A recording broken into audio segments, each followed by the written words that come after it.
the real architects of society, celebration of Women's Month, is one of the visions that Joan had. And many of you are probably here because you know of Joan Madibeng, former Ramogoshi, former Miss South Africa in 2003, a very well-accomplished young woman, a mother, a wife, a social entrepreneur. And taking that role as a former Miss SA was really, this day is instrumental in taking that role forward. Financial freedom is not about, is irrespective of gender. It is key for us as women because we have been deprived before, because we have been marginalized before. So it is key for us to start thinking today about our futures, about how we create futures of the youngsters that I saw in the room. I saw a few youngsters wearing school uniform. How do we create a financial freedom that they can actually have other fights and not the fights we are having today? Do you know what the global life expectancy is today?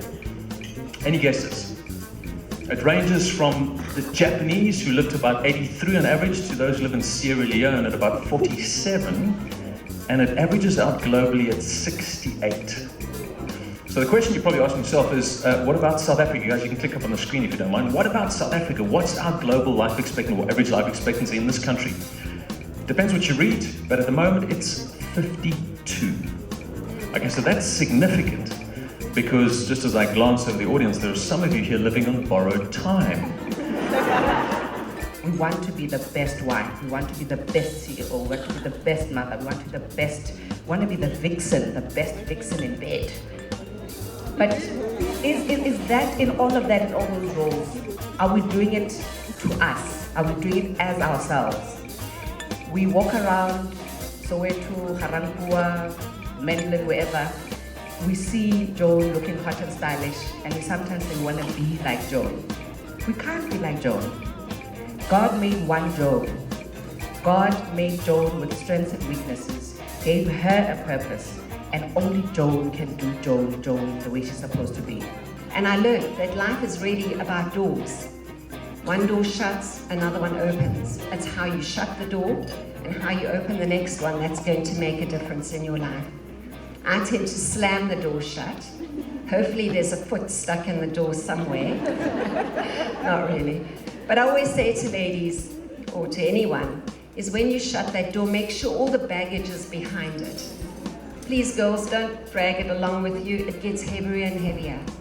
And the things that you say, oh, I don't like that, and I'll never forget that one, and whatever, it's not worth it. I just want to reflect on what Dada Madiba said in his first State of the Nation address in 1994, where he said freedom cannot be achieved unless women have been emancipated from all forms of oppression. Amazingly, 19 years on, we are still working a battle to free women from prejudice, from abuse, violence, and oppression. Right now, we have to deal with the plight of young girl children being raped. They have to sell their bodies to make a living. Others to really go to school so that they make their life, they turn the plight of their lives.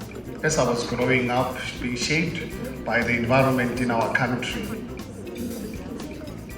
there was an opportunity for me to go into business, where the people who responded positively to my endeavors were women. And I also like to really pay tribute to Black South African women who in the 80s wanted to be pimped. And I took a chance. I said, hey man, there's money to be made. Go out there and pimp these women and make money. If I take this woman weight, there's even a stronger W factor. Man is a person. Let's start there. Let's just agree that it's a neutral name. Let's just agree that it's a neutral name that God created for men. So what are we? We are well organized men.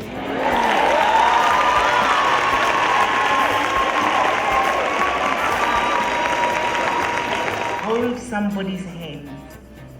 Hold other women's hands. and empower them and assist them.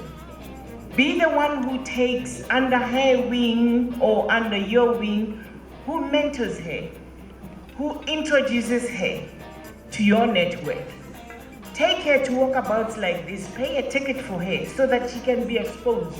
Exposure is one of the most profound benefits any one person can get.